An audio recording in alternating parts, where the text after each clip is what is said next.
Dead men tell no tales, but their ships speak volumes.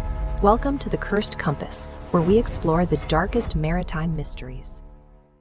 On a cold night at Pier 3 in Quincy, Massachusetts, you'll find the heavy cruiser USS Salem sitting completely still in the dark harbor. But to grasp the true weight of this ship, you have to go deep into its steel belly, past the narrow corridors, until you reach the third wardroom, the crew's mess hall. It looks like a standard, mundane place for sailors to eat, yet right beneath these floorboards sits a massive food freezer converted into a makeshift morgue, one that eventually held roughly 400 bodies.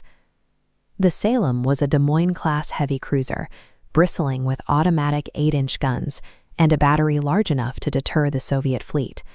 Yet despite being built for total war, its weapons were never once fired in anger. It leaves the Sea Witch in a strange position, a warship that spent its entire career in a state of technical peace, yet ended its service with a body count usually reserved for combat vessels. The story begins right where the ship is moored today. The USS Salem was constructed at the Fore River Shipyard as an advanced deterrent, built to project American naval power during the early Cold War. Even without entering a war zone, the vessel became a repository for tragedy. While docked in Boston, a nearby aircraft carrier suffered an explosion, and the Salem took in the overflow of heavily injured and dying sailors. Soon after, while teaming with a destroyer, a gun mount on the other ship detonated. Once again, the men who couldn't be saved were brought onto the Salem's decks. Today, these early casualties leave a distinct imprint on the ship.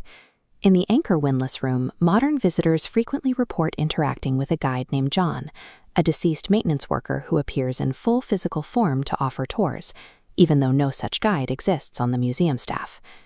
These scattered peacetime accidents prove that massive steel vessels are inherently dangerous environments.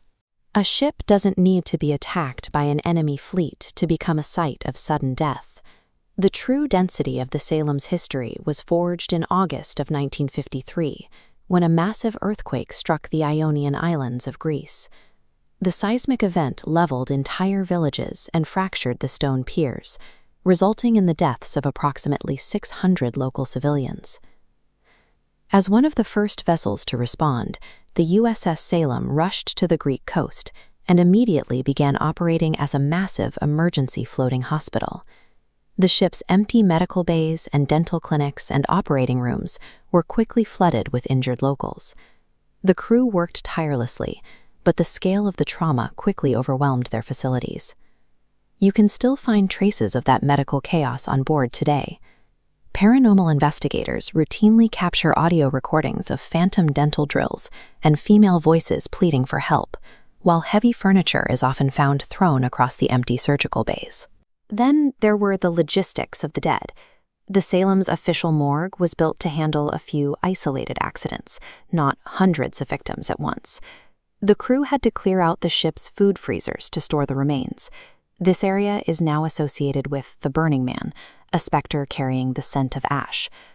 Ghost hunters believe he was a victim of the fires that broke out during the quake, succumbing to severe burns near the ship's makeshift morgue. By the time the relief mission ended, the Salem had served as the primary point of care and death for a population center in total collapse.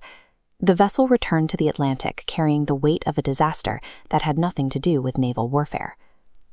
This map visualizes the layout of the USS Salem today. Modern paranormal investigators have tracked abnormally high electromagnetic fields across the ship, specifically concentrated in the hospital wing and the freezer rooms. High EMF readings are scientifically linked to inducing feelings of unease or auditory hallucinations in the human brain. These zones line up directly with the areas where museum visitors report the highest density of ghost sightings. The reports from these zones rarely describe a malicious or sentient presence. Instead, the focus is on a residual form of tragedy, echoes of hospital staff and patients caught in the chaos of the Greek earthquake, or the aftermath of engine room accidents. We have to acknowledge the immense psychological weight carried by the crew.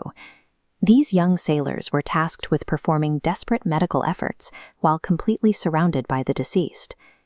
Today's ghost hunts and museum tours act as a contemporary ritual for remembering. Walking through those cold, metallic corridors keeps the memories of those lost civilians and sailors from fading into the shipyard's past.